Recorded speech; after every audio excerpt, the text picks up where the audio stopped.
Looking at a few quantum color products, Clive, IP350 insulating primer 350.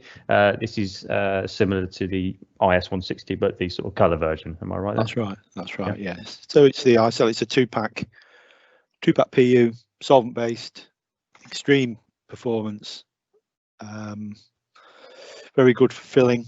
Very good for things like MDF, especially if it's going into hostile environments. A lot of humidity. If there's humidity around in a kitchen, around something like a washing machine or a dishwasher where there's lots of steam around a cooking area with lots of steam.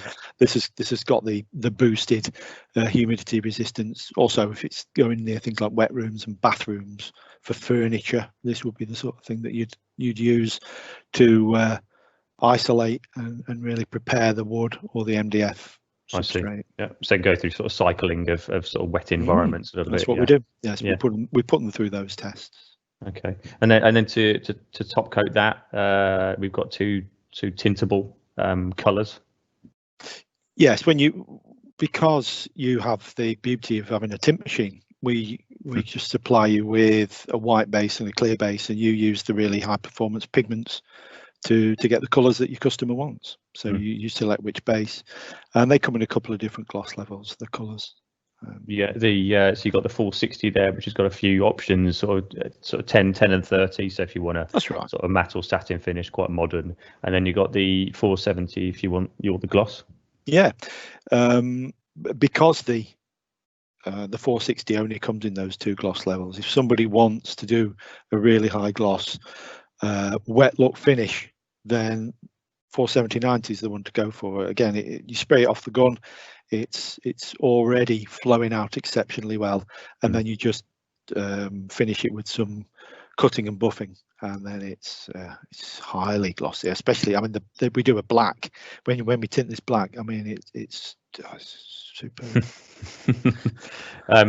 Just as we got the CAD on there, you can just see those icons are back. Solvent-borne, 2-component, and then that is what to thin it with, isn't it? So yeah, very, very clear stuff from AkzoNobel. Very good. So Clive, what do you see? I'm just going to come up with a very good advantage to Quantum. The main attribute is that all of these products, am I right, they use one hardener and 2 thinners. Is that all of them? Yeah.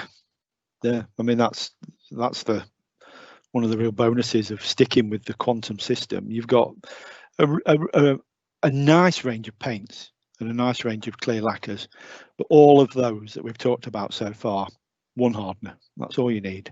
One hardener. You can play with the level of hardener in certain circumstances. One hardener and 2 thinners, a fast and a slow. If I'm honest, I just stick with the slow one. I very rarely use the fast one. I think it depends where you are in the country, whether it's particularly hot or cold, but I like the slow one. It dries easily fast enough, but it just gives that little bit extra time to flow out and get superior wetting of the surface, things like that. So you say one hardener and 2 thinners, I say one hardener and 1 thinners.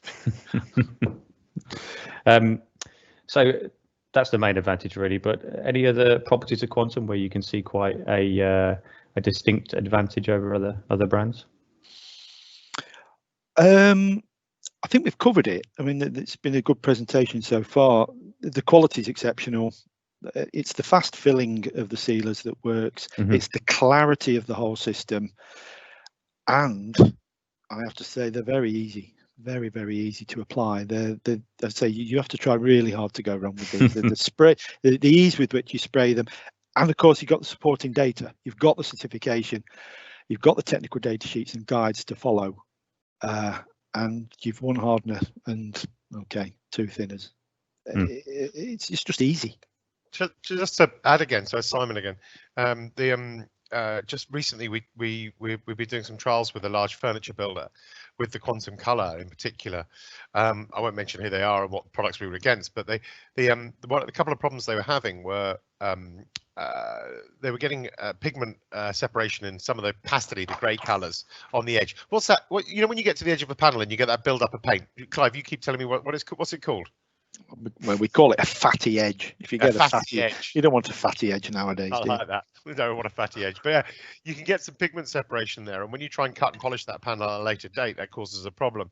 They were also seeing some haloing between the paint layers as they were polishing the product, both of which the quantum color solved.